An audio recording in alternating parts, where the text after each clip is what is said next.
ರಣಚಂಡಿ ಮಳೆಗೆ ಗುಡ್ಡ ಕುಸಿದು ಮೂವರು ಬಲಿಯಾಗಿದ್ದಾರೆ.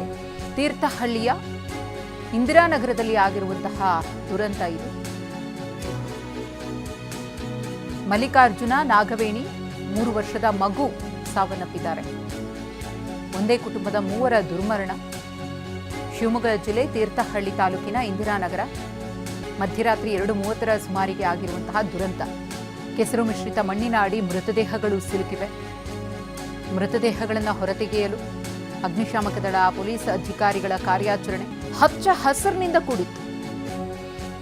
ಸುತ್ತಮುತ್ತ ಹಚ್ಚ ಹಸಿರಿನ ಬೆಟ್ಟ, ಮಧ್ಯದಲ್ಲಿ ಜನವಸತಿ ಪ್ರದೇಶ ಇತ್ತು. ತೀರ್ಥಹಳ್ಳಿಯ ಇಂದಿರಾನಗರದಲ್ಲಿ ಮಳೆ ಅಲ್ಲೋಲ ಕಲ್ಲೋಲವನ್ನೇ ಸೃಷ್ಟಿ ಮಾಡಿದೆ. ಎಲ್ಲವನ್ನೂ ಕೂಡ ಕೊಚ್ಚಿಕೊಂಡು ಹೋಗಿದೆ. ಮೂವರ ಪ್ರಾಣ ಪಕ್ಷಿಯೂ ಕೂಡ ಹಾರಿ ಹೋಗಿದೆ. ಭೂಕುಸಿತದ ಆರ್ಭಟಕ್ಕೆ ಇಡೀ ಪ್ರದೇಶ ಮುಂಚೆ ಹೇಗಿತ್ತು, ಹಚ್ಚ ಹಸಿರಿನಿಂದ ಕೂಡಿತ್ತು, ಇದೀಗ ನಾಮಾವಶೇಷವಾಗಿದೆ. ಮನೆ ಕಟ್ಟಡಗಳು ನೆಲಸಮವಾಗಿವೆ. ದೃಶ್ಯ ಭಯಂಕರವಾಗಿದೆ. ಈ ಕುರಿತು ಮತ್ತಷ್ಟು ಮಾಹಿತಿಯನ್ನು ಕೊಡೋದಕ್ಕೆ ನಮ್ಮ ಪ್ರತಿನಿಧಿ ಬಸವರಾಜ್ ಇದೀಗ ನೇರ ಸಂಪರ್ಕದಲ್ಲಿದ್ದಾರೆ. ಬಸವರಾಜ, ರಣ ಮಳೆ ಯಾವ ರೀತಿ ಸಂಕಷ್ಟವನ್ನ ತಂದಿಟ್ಟಿದೆ ಅನ್ನೋದನ್ನು ಗಮನಿಸ್ತಾ ಇದ್ದೀವಿ. ಮೂವರು ಬಲಿಯಾಗಿದ್ದಾರೆ. ಒಂದೇ ಕುಟುಂಬದ ಮೂವರ ಅಗಲಿಕೆ. ಅವರು ಬೇರೆ ಊರಿಂದ ಬಂದು ಇಲ್ಲಿ ಜೀವನವನ್ನ ಕಟ್ಕೊಳ್ಳೋದಕ್ಕೆ ಮುಂದಾಗಿದ್ರು. ಹೊಟ್ಟೆಪಾಡಿಗಾಗಿ ದುಡಿತಾ ಇದ್ರು. ದೂರದಲ್ಲಿರುವಂಥವರಿಗೆ ಯಾವ ರೀತಿ ಆಘಾತವನ್ನ ಕೊಟ್ಟಿದೆ ಅಂತ ಹೇಳಿ, ಹೇಗೆ ನಡೀತಾ ಇದೆ ಕಾರ್ಯಾಚರಣೆಯಲ್ಲಿ?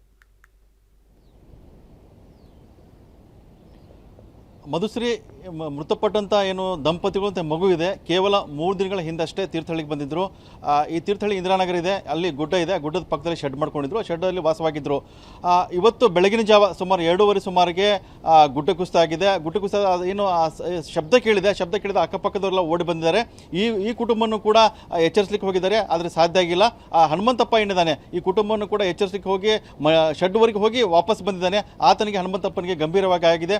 ಆತನು ಕೂಡ ಈಗ ಶಿವಮೊಗ್ಗದ ಜಿಲ್ಲಾ ಆಸ್ಪತ್ರೆಯಲ್ಲಿ ಚಿಕಿತ್ಸೆ ಪಡೆದಿದ್ದಾನೆ. ಏನು ದಂಪತಿಗಳು ಮತ್ತು ಮಗು ಈಗ ಏನು ಶೆಡ್ ಇದೆ, ಆ ಶೆಡ್ ಮೇಲೆ ಸಂಪೂರ್ಣವಾಗಿ ಗುಡ್ಡ ಕುಸಿತ ಆಗಿದೆ. ಗುಡ್ಡ ಕುಸಿತ ಆಗಿದ್ದರಿಂದ ಏನು ಬೆಳಗ್ಗೆ 3 ಗಂಟೆಯಿಂದ ಕೂಡ ಸಂಬಂಧಪಟ್ಟಂಥ ಅಧಿಕಾರಿ ಘಟನಾ ಸ್ಥಳಕ್ಕೆ ಭೇಟಿ ಕೊಟ್ಟಿದ್ದಾರೆ.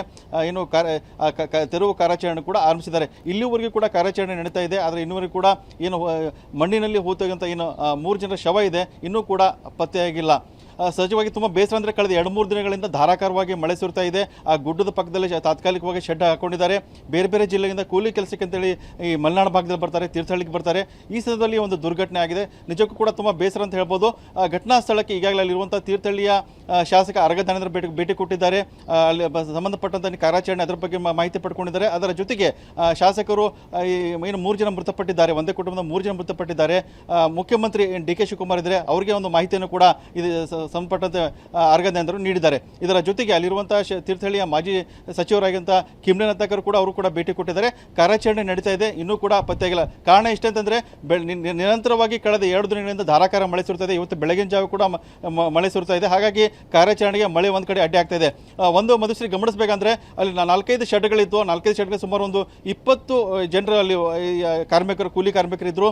ಅದೃಷ್ಟ ಚೆನ್ನಾಗಿದೆ, 17 ಜನರು ಬಚಾವಾಗಿದ್ದಾರೆ. ಈ 3 ಜನ ಮಾತ್ರ ಮೃತಪಟ್ಟಿದ್ದಾರೆ. ಹಾಗಾಗಿ ಇನ್ನೂ ಕೂಡ ಮಲೆನಾಡು ಭಾಗದಲ್ಲಿ ಅದರಲ್ಲೂ ಕೂಡ ತೀರ್ಥಹಳ್ಳಿ ಮತ್ತು ಹೊಸನಗರ ಭಾಗದಲ್ಲಿ ನಿರಂತರವಾಗಿ ಮಳೆ ಸುರಿತಾ ಇದೆ.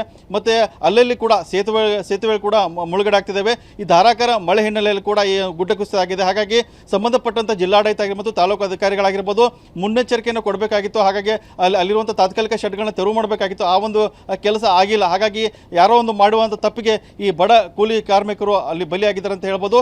ಈಗ ಕಾರ್ಯಾಚರಣೆ ಮುಂದುವರೆದಿದೆ. ಅಗ್ನಿಶಾಮಕ ಇದೆ, ಪೊಲೀಸ್ ಇಲಾಖೆ ಇದೆ ಮತ್ತು ಅರಣ್ಯ ಇಲಾಖೆ ಇದೆ. ಮೂರು ಸಂಬಂಧಪಟ್ಟಂಥ 3 ಇಲಾಖೆಗಳು ಕೂಡ ಕಾರ್ಯಾಚರಣೆ ಮಾಡ್ತಿದ್ದಾರೆ. ಆದರೆ ನಿರಂತರವಾಗಿ ಮಳೆ ಸುರಿತಾ ಇದೆ. ಹಾಗಾಗಿ ಆ ಕಾರ್ಯಾಚರಣೆಗೆ ಅಡ್ಡಿ ಆಗ್ತಾ ಇದೆ. ಮಧುಶ್ರೀ, ಗಮನಿಸಬೇಕಾದ್ರೆ 2-3 ತಿಂಗಳ ಹಿಂದೆ ಅಷ್ಟು ಕೂಡ ಹೊಸನಗರ ತಾಲೂಕಿನ ಹುಲ್ಕಲ್ ಘಾಟ್ ಇದೆ, ಅಲ್ಲೊಂದು ಗುಡ್ಡ ಕುಸಿತ ಆಗಿತ್ತು.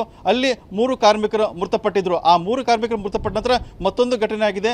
ಇದು ಗುಡ್ಡ ಕುಸಿತ ಆಗಿದೆ ತೀರ್ಥಹಳ್ಳಿಯಲ್ಲಿ, ಮತ್ತೆ 3 ಮೃತಪಟ್ಟಿದ್ದಾರೆ. ಹಾಗಾಗಿ ನಿರಂತರವಾಗಿ ಯಾವಾಗ ಮಳೆಗಾಲ ಆಗುತ್ತೆ, ಧಾರಾಕಾರ ಮಳೆ ಸುರುತ್ತೆ, ಆ ಸಂದರ್ಭದಲ್ಲಿ ಕೂಡ ಗುಡ್ಡ ಕುಸಿತ ಆಗುತ್ತೆ. ಒಂದಿಷ್ಟು ಮುನ್ನೆಚ್ಚರಿಕೆ ವಹಿಸಬೇಕಾಗತ್ತೆ. ಆ ಮುನ್ನೆಚ್ಚರಿಕೆ ವಹಿಸೋದ್ರಿಂದ ಈ ಅವಘಡಗಳು ಸಂಭವಿಸ್ತಾ ಇದ್ದಾವೆ. ಮಧುಶ್ರೀ, ಧನ್ಯವಾದ ಬಸವರಾಜ್ ತಮ್ಮ ಮಾಹಿತಿಗಾಗಿ.